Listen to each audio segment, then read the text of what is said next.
Hi friends, this is tea time GK. இன்றைக்கி நம்ம பார்க்கக்கூடிய இலக்கணத்தோட தலைப்பு வழக்கோட 2ஆம் பகுதி தான் பார்க்க போகிறோம். அதில் உள்ள என்னென்ன பார்ட்டு பார்க்க போகிறோம் அப்படின்னு பார்த்தீங்கன்னா, இடக்கரடக்கல், மங்களம், குழுகுறி, இந்த டாபிக் தான் பார்க்க போகிறோம். இது பார்ட் 12 வீடியோ. ஏற்கனவே உள்ள வீடியோவை பார்த்துக்குங்க, உங்களுக்கு பயனுள்ளதாகவும் இருக்கும். இதுவும் நோட்ஸ் எடுத்துங்க ஃப்ரெண்ட்ஸ், உங்களுக்கு யூஸ்ஃபுல்லாக இருக்கும். ஃபஸ்ட்டு பார்த்தீங்கன்னா, தகுதி வழக்கு. தகுதி வழக்கு அப்படின்னா என்ன? ஏதேனும் ஒரு காரணத்தினால் பிறரிடம் சொல்ல தகுதியற்ற சொற்களை தகுதியான வேறு சொற்களால் குறிப்பிடுவது தகுதி வழக்கு ஆகும்.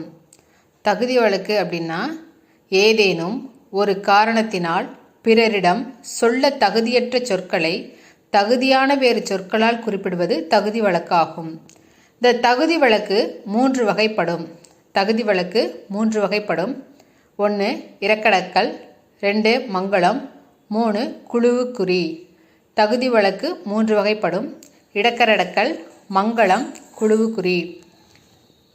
இடக்கரடக்கல் பிறரிடம் வெளிப்படையாக சொல்லத்தகாத சொற்களை தகுதியுடைய வேறு சொற்களால் கூறுவது இடக்கரடக்கல். பிறரிடம் வெளிப்படையாக சொல்லத்தகாத சொற்களை தகுதியுடைய வேறு சொற்களால் கூறுவது இடக்கரடக்கல். எடுத்துக்காட்டு: கால் கழுவி வந்தான், குழந்தை வெளியே போய்விட்டது, ஒன்றுக்கு போய் வந்தான். இந்த மாதிரி வேர்ட்ஸ் எல்லாம் நம்ம வெளிப்படையாக சொல்ல முடியாது. அந்த இடத்துக்கு தகுந்த மாதிரி சொல்லிக்கணும், சரிங்களா? கூச்சப்படுவோம். இப்போ ஒரு கூட்டத்துக்கு முன்னாடி இந்த மாதிரி சொல்லுவோம். அந்த மாதிரி வார்த்தைகளை யூஸ் பண்ண முடியாமல் சுத்த தமிழ் வழக்கில் எப்படி சொல்லலாம் அப்படிங்கிறது தான். அந்த குறிப்பிட்ட பகுதியிலிருந்து பேசக்கூடிய எழுத்து தான் இடக்கரடக்கல்.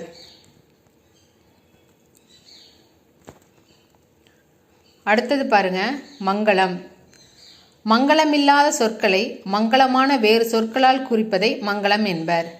மங்களம் மங்களமில்லாத சொற்களை மங்களமான வேறு சொற்களால் குறிப்பதை மங்களம் என்பர். இப்போ செத்தார் என்பது மங்களமில்லாத சொல். எனவே நம் முன்னோர் செத்தார் என குறிப்பிடாமல் துஞ்சினார் என குறிப்பிட்டனர். நாம் இக்காலத்தில் இயற்கை எய்தினார் என்று குறிப்பிடுகிறோம். யாராவது ஒருத்தவங்க இறந்துட்டாங்கன்னா அவங்கள செத்துட்டாங்க அப்படின்னு சொல்லாமல் முன்னோர்கள்லாம் எப்படி சொன்னாங்கன்னா, துஞ்சினர், அவர் துஞ்சிட்டார் அப்படின்னு சொல்லுவாங்க. இப்போது வழக்கத்தில் அது என்னன்னா, இயற்கை எய்திட்டார் இல்லைன்னா காலமாயிட்டார் அப்படின்னு சொல்லுவோம், சரிங்களா? அதாவது அந்த மங்களம் மங்களமான அமங்கலமான விஷயத்த சொல்லாமல் மங்களமான வேறு சொற்களை வச்சு சொல்கிறது தான் மங்களம் அப்படின்னு சொல்கிறாங்க. இதுக்கு எடுத்துக்காட்டு, இப்போ ஓலை அப்படின்னு சும்மா சாத சொல்லுவோம். அதுக்கு இலக்கணம் மறுப்பு திருமுகம் என்று பெயர். கருப்பு ஆடு அப்படிங்கிறது வெள்ளாடு. விளக்கை அணைன்னு சொல்ல மாட்டோம், விளக்கை குளிரவை அப்படின்னு சொல்லுவோம். சுடுகாடை நன்காடு அப்படின்னு தான் குறிப்பிடுவோம். இதுதான் மங்களமான சொல். இந்த ஓலை, கருப்பாடு இதெல்லாம் அமங்கலமான சொல்லா இருக்குது. அதை சொல்ல தகுதியற்ற இருக்கிறதுனால நம்ம மங்களமான சொல்லாக அதை எப்படி சொல்லலாம்? சுடுகாடுங்கிறத நன்காடு அப்படின்னு சொல்லலாம். விளக்கை அணைங்கிறத விளக்கை குளிரவை அப்படின்னு சொல்லலாம். கருப்பு ஆடுங்கிறத வெள்ளாடு அப்படின்னு சொல்கிறது என்னது? மங்களம். அடுத்து பார்த்திங்கன்னா, குழுவுக்குறி. அதாவது ஒரு குழுவினர் ஒரு பொருள் அல்லது செயலை குறிக்க தமக்குள் பயன்படுத்தி கொள்ளும் சொற்கள் குழுவுக்குறி எனப்படும். குழுவுக்குறி அப்படின்னா, ஒரு குழுவினர், ஒரு கூட்டத்தினர் ஒரு பொருள் அல்லது செயலை குறிக்க ஏதாவது ஒரு விஷயம் செயல் செய்யணும்னா தமக்குள் பயன்படுத்தி கோடுவேடு மாதிரிங்க அந்த குழுவுக்குறிங்கிறது. அந்த குழுவுக்கு மட்டுமே தெரிஞ்சிருக்கும். அதுதான் குழுவுக்குறி. இது ஒரு இன்னும் சொல்ல போனால் கோடுவேடு மாதிரி, ஓகேங்களா? ஒரு கோடுவேடு வச்சுப்பாங்க. ஒரு குழுவினர் ஒரு பொருள் அல்லது செயலை குறிக்க தமக்குள் பயன்படுத்திக்கொள்ளும் சொற்களை குழுவுக்குறி எனப்படும். பலர் கூடியிருக்கும் இடத்தில் சிலர் மட்டும் தமக்குள் சில செய்திகளை பகிர்ந்து கொள்ள விரும்பினால் மற்றவர்கள் புரிந்து கொள்ள இயலாத வகையில் சொற்களை பயன்படுத்துவர். எல்லாரும் கூடியிருக்காங்க அப்படின்னா சிலர் மட்டும், எல்லாரும் கூடியிருக்காங்க, அப்போ ஒருத்தருக்கு ஒருத்தர் மட்டும் தெரிஞ்சிட்டா போதும் அப்படிங்கிற விஷயத்தில் அந்த கோட்வேர்டை யூஸ் பண்ணிப்பாங்க. அப்படி யூஸ் பண்ணி அவங்க மட்டும் புரிஞ்சுக்கிட்டா போதும் அப்படின்னு சொல்கிறது என்னென்னா, அதுக்கு பேர் தான் குழுவுக்குறி அப்படின்னு சொல்கிறாங்க.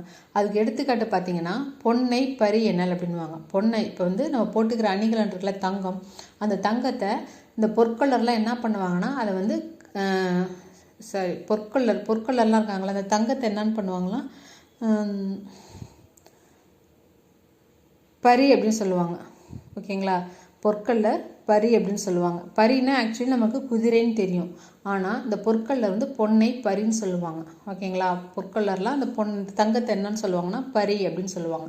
இது அவங்களுக்கு உள்ள வந்து கோட் வேர்டு. ஓகேங்களா?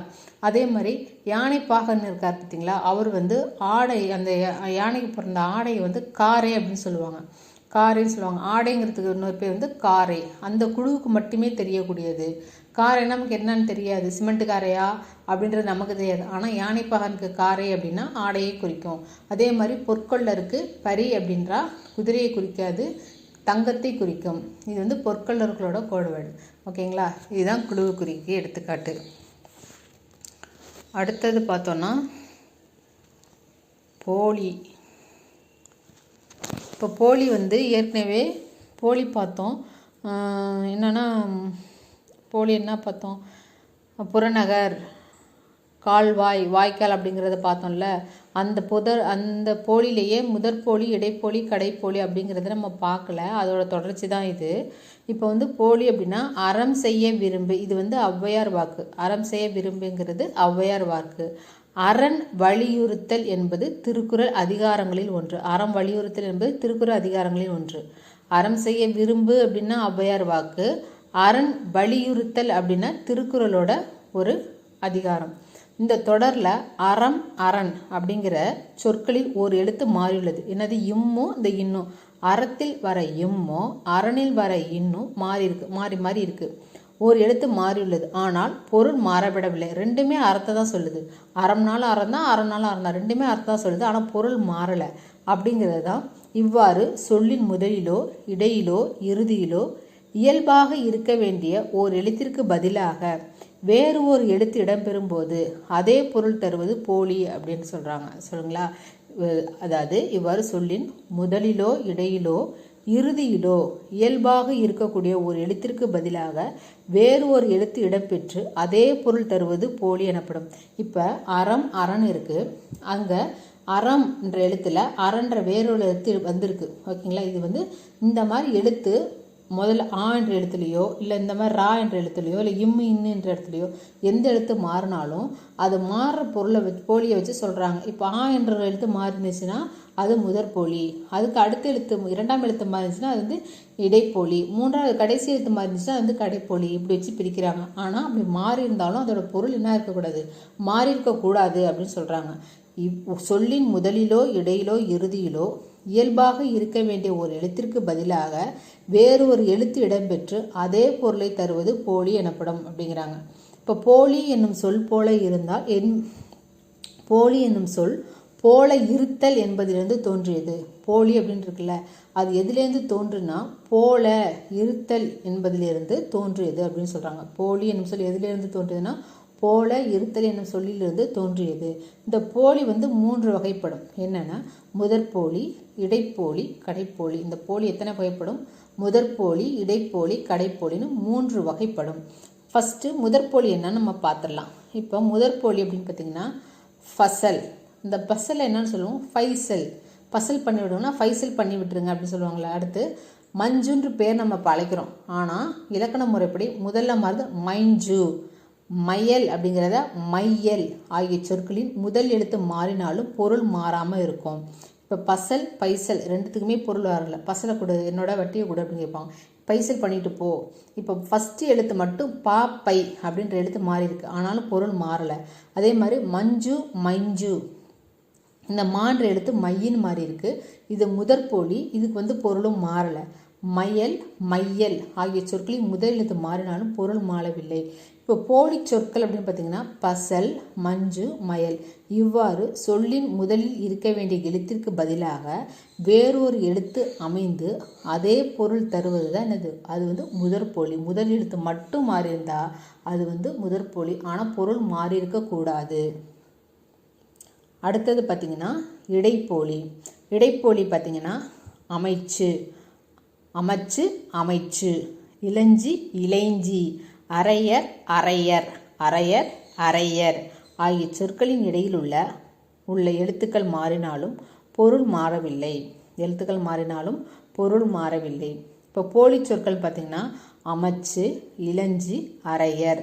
இது வந்து போலி இது வந்து இலக்கண முறை எப்படி சொல்லணும்னா அமைச்சு மை விகுதி வரணும், இளைஞ்சி லை போடணும், அரையர் ரை வரணும். ஓகேங்களா?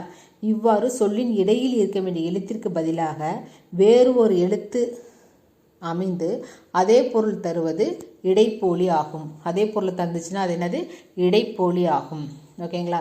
இப்போ முதற்போலி பார்த்தாச்சு, இடைப்போலி ஆச்சு. முதல் எழுத்து மாறினா முதற்போலி, அது பக்கத்தில் உள்ள இடையில் உள்ள எழுத்துக்கள் மாறினுச்சுன்னா இடைப்போலி. அடுத்து நம்ம பார்க்க போகிறது கடைப்போலி. கடைப்போலினா என்னன்னு பார்த்துடலாம். அகம் அகன், நிலம் நிலன், முகம் முகன், பந்தல் பந்தர், சாம்பல் சாம்பர் ஆகிய சொற்களின் இறுதியில் உள்ள எழுத்து மாறினாலும் பொருள் மாறவில்லை. இப்போ அகம் அகன் ரெண்டுமே உள்ளந்தான். ஓகேங்களா? பொருள் மாறலை. நிலம் நிலன் பொருள் ஒன்று தான். முகம் முகன் ஒன்று தான். பந்தல் பந்தர் ஒன்று தான். அந்த கடைசி எழுத்தில் வரதை மட்டும் எழுத்து மாறி இருந்தாலும் பொருள் என்னது? மாறாமல் இருக்குது. சாம்பல் சாம்பர், சாம்பர் எடுத்து பூசிக்கோ சாம்பல் அப்படின்னு சொல்லுவோம். ஆகிய சொற்களின் இறுதியில் உள்ள எழுத்து மாறினாலும் பொருள் மாறவில்லை. இவ்வாறு சொல்லின் இறுதியில் இருக்க வேண்டிய எழுத்திற்கு பதிலாக வேறு ஒரு எழுத்து அமைந்து பொருள் தருவது கடைப்போலி ஆகும். ஒரு சொல்லின் இறுதியில் இருக்க வேண்டிய எழுத்திற்கு பதிலாக வேறு ஒரு எழுத்து அமைந்து அதே பொருளை தந்துச்சுன்னா அதுதான் என்னது? கடைப்போலி.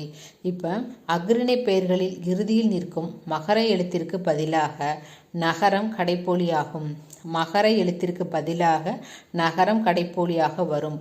அஃறிணை பெயர்களின் இறுதியில் நிற்கும் லகரத்திற்கு பதிலாக ரகரம் கடைப்போலியாக வரும். நல்லா கவனிச்சுக்கோங்க. இந்த மகரம் அகம் இன்னு வருதுங்களா? அகம் அகன் அப்படின்றது. இப்போ அகம் அகன் எடுத்துக்கலாம். மகரத்துக்கு பதிலாக என்ன வருது? நகரம் வருது. மகரத்துக்கு பதிலாக நகரம் வருது. அதே மாதிரி அஃறிணை பொருட்கள் வேறு எதுவும் சொல்லலாம் அப்படின்னா லகரம் அப்படின்னா ரகரம் வரும். இப்போ பந்தல் பந்தர், இப்போ பந்தல்னு இருக்குன்னு வச்சுங்களேன், அதுக்கு என்ன அது இணையாக வருதுன்னு பார்த்தீங்கன்னா ரகரம் கடைப்பொலியில் மட்டும். ஓகேங்களா? லகரம் லகரமாக இருக்கும். இது வந்து கடைப்போலி. அடுத்து பாருங்க, கடைசியாக ஒன்று இருக்குது முற்றுப்போலி. இது மூவகை போலிகளில் மட்டுமன்றி வேறு ஒரு வகை போலியும் உண்டு அப்படின்னு சொல்கிறாங்க. முதற்போலி, இடைப்போலி, கடைப்போலி இந்த 3 போலியை தவிர்த்து இன்னொரு போலி இருக்குது அப்படின்னு சொல்கிறாங்க. என்ன அப்படின்னா 5 5. இதில் 5 என்னும் சொல் 5 என்னும் சொல்லின் போலி வடிவமாகும். இப்போ வந்து 5 இருக்கு. இதில் வந்து 5 என்னும் சொல் 5 என்னும் சொல்லின் போலி வடிவமாகும். அந்த 5ஓட போலி வடிவம் எதுன்னு பார்த்தீங்கன்னா 5 அப்படின்னு சொல்கிறாங்க. 5 என்ற சொல்லில் உள்ள எழுத்துக்கள் அனைத்தும் வேறுபட்டு இருந்தாலும் அது 5 என்னும் பொருளை தரும். நம்ம 5 ரூபா கொடு, 5 ரூபாய் கொடு சொல்லணும், 5 ரூபா கொடு அப்படின்னு தான் சொல்கிறோம் இல்லையா? 5 ரூபா கொடு. இந்த 5 ரூபா அப்படிங்கிறது 5 ரூபாய் அப்படிங்கிறது போலியாக வருது. ஓகேங்களா? அது முழு சு வந்து 5 அப்படின்னு முற்றுமை எல்லா எழுத்துமே 3 எழுத்துமே மாறிடும். இந்த மாதிரி 3 எல்லா எழுத்துமே மாறுறதுக்கு பேர் முற்றுப்போலி அப்படின்னு சொல்கிறோம். இவ்வாறு ஒரு சொல்லின் இயல்பாக அமைந்த எழுத்துக்களுக்கு பதிலாக எழுத்துக்கள் அனைத்தும் வேறுபட்டாலும் பொருள் மாறாமல் இருப்பது முற்றுப்போலி எனப்படும். இவ்வாறு ஒரு சொல்லி எவ்வாறுனா அந்த 5ங்கிறது 5 என்னும் பொருளை தரும்போது அது இயல்பாக அமைந்த எழுத்துக்களுக்கு பதிலாக இயல்பாக ஒரு எழுத்து அமைஞ்சிச்சுன்னா எழுத்துக்கள் அமைவதற்கு பதிலாக அனைத்தும் வேறுபட்டாலும் பொருள் மாறாமல் இருப்பது முற்றுப்போலி. அனைத்துமே வேறுபட்டாலும் பொருள் மாறாமல் இருப்பது என்னது? முற்றுப்போலி அப்படிங்கிறாங்க. ஓகேங்களா? அவ்வளோதான் ஃப்ரெண்ட்ஸ். இந்த வீடியோ உங்களுக்கு பிடிச்சிருந்துச்சுன்னா லைக் பண்ணுங்கள், ஷேர் பண்ணுங்கள், கமெண்ட் பண்ணுங்கள், மறக்காமல் சப்ஸ்கிரைப் பண்ணுங்கள். தேங்க்யூ.